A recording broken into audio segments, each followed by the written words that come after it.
আসসালামু আলাইকুম। আশা করি নিশ্চয়ই ভালো আছেন। তো স্বাগত জানাচ্ছি আরো একটা নতুন এনালাইসিস ভিডিওতে। তো গতকালকে একটু অসুস্থ হয়ে পড়েছিলাম, যে কারণে এনালাইসিসটা দেওয়া হয়নি। তো মোটামুটি আজকে কিছুটা স্বাভাবিক রয়েছি। তো আজকের দিনে আমরা দেখার চেষ্টা করব যে আ এই যে গোল্ডের যে মুভমেন্ট, আসলে গোল্ড কোনো ট্রেন্ড মেইনটেইন করতেছে না। হুট করে আপ হচ্ছে কিংবা ডাউন হলে অনেক বেশি ডাউন হয়ে যাচ্ছে। অর্থাৎ গোল্ডের পরবর্তী লক্ষ্যমাত্রা কি হতে পারে? গোল্ড কি বুলিশ ট্রেন্ডে থাকবে নাকি বেয়ারিশ ট্রেন্ডে থাকবে, নাকি এই যে একটা অস্থির অবস্থা চলতেছে, কেন এটা চলতেছে, এইটাই বা কতক্ষণ কন্টিনিউ করতে পারি, ইত্যাদি বিষয়গুলো এই ভিডিওতে কিছুটা আলোচনা করার চেষ্টা করব। তো প্রথমত হচ্ছে যে বিনিয়োগকারীরা একটু আতঙ্কে রয়েছে, কারণ আপনারা জানেন যে ডোনাল্ড ট্রাম্প গত সপ্তাহে চীনের প্রেসিডেন্টের সাথে ফোন আলাপ করার পরে লন্ডনে আবারও তারা বসছে বাণিজ্য বা ওই যে শুল্ক নীতি নিয়ে আবারও তারা আলোচনায় বসছে। কারণ এর আগে একটা চুক্তি হলেও সেখানে পাল্টাপাল্টি দোষারোপ চলতেছে। কখনো চীন বলতেছে আমেরিকা চুক্তি লঙ্ঘন করছে, কখনো আমেরিকা বলতেছে চীন চুক্তি লঙ্ঘন করছে। এই যে ব্যাপারগুলো, এই কারণে আসলে মার্কেটটা অস্থির।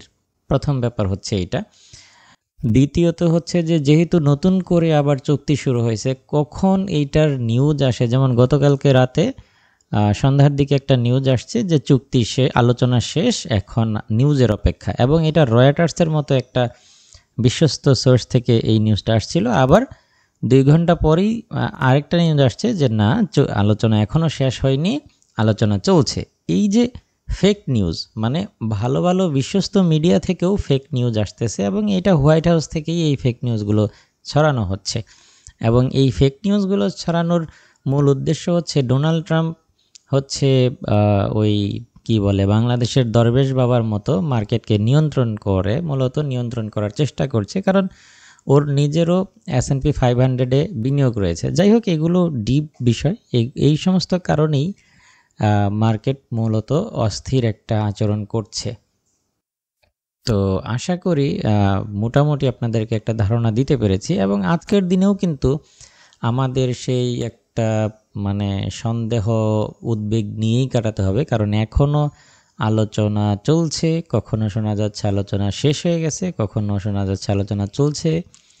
তো আলোচনা শেষ না হওয়া পর্যন্ত এটা থাকবে, এবং আমেরিকা চীনের আলোচনা শেষ হলেই যে মার্কেট স্বাভাবিক হয়ে যাবে ব্যাপারটা কিন্তু সেটাও না। গতকালকে ইন্ডিয়ার সাথে এই শুল্ক কমানোর বিষয়ে আলোচনা শুরু হয়েছে, তারপরে জাপান রয়েছে, তারপরে পাকিস্তান রয়েছে, এরকম মোটামুটি সব দেশের সাথেই তো শুল্ক নীতি নিয়ে একটা ঝামেলা চলতেছে। এবং আজকে সকালে আমি আরেকটা নিউজ আমার টেলিগ্রাম চ্যানেলে শেয়ার করেছি, আপনারা নিশ্চয়ই জানেন যারা টেলিগ্রামে অ্যাক্টিভ আছেন, যে নিম্ন আদালতের যে রায়টা ছিল ডোনাল্ড ট্রাম্পের শুল্ক বিষয়ে, সেটাকে স্থগিত করে ডোনাল্ড ট্রাম্প শুল্ক আরোপ করতে পারবে, কিংবা যেই দেশগুলোর উপরে শুল্ক ইতিমধ্যে বসানো হয়েছে সেগুলো কার্যকর হবে, এই বিষয়ে আদালত তাকে ছাড় দিয়েছে। তো এই যে নানান রকম যে নিউজগুলো আসতেছে, এগুলো মার্কেটকে অনেক বেশি অস্থির করে রাখতেছে। তো যাই হোক, আশা করি মোটামুটি একটা ফান্ডামেন্টাল ওভারভিউ আপনাদেরকে দিতে পেরেছি। আসলে এই কারণে ট্রেড খুবই ঝামেলা হচ্ছে, ট্রেড নেওয়া বা পজিশন নেওয়া। তো মোটামুটি এই হচ্ছে ব্যাপার। এবং আজকে যদি আমরা ইকোনমিক ক্যালেন্ডার দেখি, তাহলে আজকে কিন্তু ব্যস্ত একটা ইকোনমিক ক্যালেন্ডার আমরা পেয়ে যাব। বিশেষ করে আমরা কিন্তু এখানে সিপিআই ডেটাগুলো পেয়ে যাচ্ছি, আপনারা যেমনটা দেখতে পাচ্ছেন। তো আমি যদি সিপিআই ডেটাগুলো নিয়ে আলোচনা করি, এখন থেকে 9 ঘন্টা পরে এটা আসবে আর কি, সন্ধ্যায়।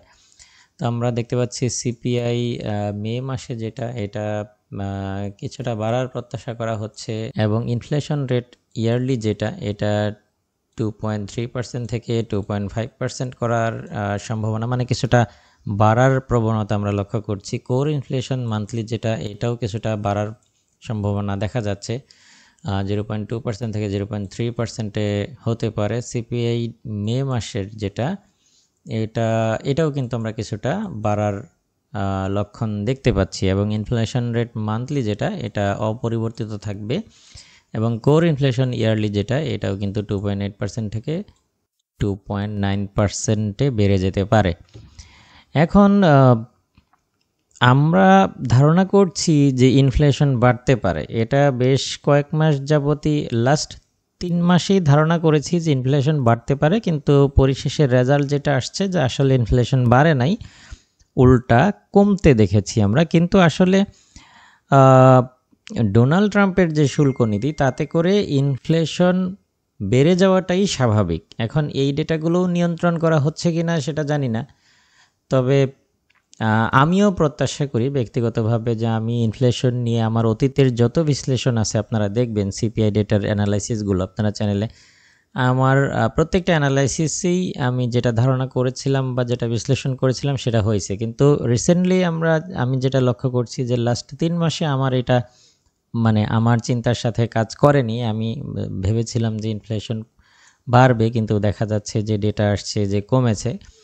তো এখন আজকে কিন্তু এটা মোটামুটি আমরা যদি দেখি যে প্রত্যেকটা ডেটেই কিন্তু বাড়ার প্রত্যাশা করা হচ্ছে। এখানে জাস্ট একটা অপরিবর্তিত থাকবে মনে হয়, যে এটা অপরিবর্তিত থাকবে বলে আশা করা হচ্ছে। বাকি সবই কিন্তু কিছুটা হলেও বাড়ার প্রত্যাশা করা হচ্ছে। তো যদি ইনফ্লেশন বেড়ে যায় তাহলে ডলার কিছুটা স্ট্রং হতে পারে, সেই ক্ষেত্রে গোল্ডকে আমরা ডাউনে পেয়ে যেতে পারি। মোটামুটি হচ্ছে অবস্থা। তো ইনফ্লেশন নিয়ে যে আমি একটা মানে আত্মবিশ্বাসের সাথে আপনাদেরকে বলবো যে এটা হতে পারে, বর্তমানে সেই পরিস্থিতিটাও নাই। আমাদেরকে আসলে দেখতে হবে ডেটাটা ফাইনালি কি আসে। তো এই হচ্ছে ব্যাপার, সতর্ক থাকবেন। তো মোটামুটি এই হচ্ছে ব্যাপার। আমরা যদি এখন দেখি যে টেকনিক্যাল ওভারভিউটা যদি দেখার চেষ্টা করি, তাহলে আমরা দেখতে পাচ্ছি যে মোটামুটি গতকালকে ঠিক এই জোন থেকেই একটা রিজেকশন আসছিল এবং বেশ খানিকটা ডাউন হয়েছে। আবারও আজকে এশিয়া সেশনে কিন্তু ওই রেঞ্জের আশেপাশেই মার্কেট উঠে আসছে। এখন আমরা যদি এটাকে একটু দেখি যে এই পরিস্থিতিটা আসলে কিভাবে চলছে, তাহলে আমরা দেখতে পাচ্ছি যে এখানে একটা ট্রায়াঙ্গেল প্যাটার্নের মতো মার্কেট তৈরি করেছে এবং যদি এইভাবে দেখি তাহলে বড় মাপের একটা সাইডওয়ে রেঞ্জের মতো ক্রিয়েট করে ফেলছে। তো আশা করছি যদি আমেরিকা এবং চীনের ভেতরে আলোচনাটা শেষ হয় এবং উভয় পক্ষ যদি আলোচনাটা খুব সুন্দরভাবে ভালোভাবে শেষ করতে পারে, তাহলে মার্কেট ডাউন হয়ে যাবে এবং অনেক বেশি ডাউন হবে। সেই ক্ষেত্রে 3282কে টেস্ট করতে পারে কিংবা এই লেভেলটাকে ভেঙেও দিতে পারে। ব্যাপারটা হচ্ছে এইরকম। আর যদি আলোচনা ঠিকঠাকভাবে শেষ না হয়, সেই ক্ষেত্রে প্রাইস আপ হয়ে যেতে পারে। এখন আপাত দৃষ্টিতে আসলে খুব সতর্ক থাকতে হবে যে একতরফাভাবে আমরা শুধু বুলিশ বা বায়ের দিকে থাকবো, সেটাও করা ঠিক হবে না। আবার আগাম মানে অগ্রিম সেলের দিকে থাকবো, সেটাও থাকা ঠিক হবে না। ডেটাগুলো দেখতে হবে। তবে সেলিং প্রেশার কিছুটা বেশি থাকতে পারে, এটা গতকালকে সকালেও আমি আমার প্রাইভেট গ্রুপে আলোচনা করেছিলাম, কিন্তু সারা দিন হচ্ছে সেটা বুলিশ প্রেশারে থেকে সেটা সন্ধ্যার পরে হচ্ছে সেলিং প্রেশারে আমরা মার্কেটকে দেখতে পেয়েছিলাম। তো যাই হোক, এই হচ্ছে পরিস্থিতি। আসলে অনেক কিছুই মিলতেছে না বর্তমানে, আর এটার কারণ হচ্ছে এইটাই যে ইচ্ছাকৃতভাবেই মার্কেটটাকে হচ্ছে নিয়ন্ত্রণ করা হচ্ছে একতরফাভাবে। তো যাই হোক, এখন বিষয়টা হচ্ছে যে আজকে এই রেঞ্জে পেয়ে গেলে সেলে থাকতে পারেন, এই রেঞ্জের আশেপাশে সেলে থাকতে পারেন যদি রিজেকশন পেয়ে যান, এবং এখান থেকে সেলে থাকলে স্টপ লসটা এখানেই দিয়ে রাখবেন। আর এই দিকটায় পেয়ে গেলে বায়ের চিন্তা ভাবনা করতে পারেন, স্টপ লসটা এখানে রেখে। মোটামুটি এই হচ্ছে আজকের দিনের নিউজ টাইমের যে কোনো ধরনের নিউজ। 2 ঘন্টা পরেই যে আমেরিকা এবং চীনের ওই মিটিংয়ের নিউজ আসবে না এটা বলা যায় না, অর্থাৎ ওই নিউজ কিংবা সিপিআই ডেটা যে কোনো ধরনের নিউজের আগে এই প্যাটার্নটা কাজ করতে পারে। কিন্তু যদি কোনো নিউজ আসে ফান্ডামেন্টালি, তখন এটা কাজ করবে না, তখন এটা চেঞ্জ হয়ে যাবে। সো যদি আপনাদের লস হয় আমাকে দোষারোপ করবেন না, নিউজের প্রতি নজর রাখবেন, আমার টেলিগ্রাম চ্যানেলে অ্যাক্টিভ থাকবেন। আমি ফ্রি গ্রুপে হচ্ছে সিগন্যাল না দিলেও নিউজ শেয়ার করি, যেটা আপনাদের যারা মোটামুটি অ্যানালাইসিস বুঝেন কিংবা ভূ রাজনৈতিক ইস্যুগুলো বুঝেন তাদের জন্য ট্রেড নিতে অনেক বেশি হেল্প করবে বলে আমি প্রত্যাশা করি।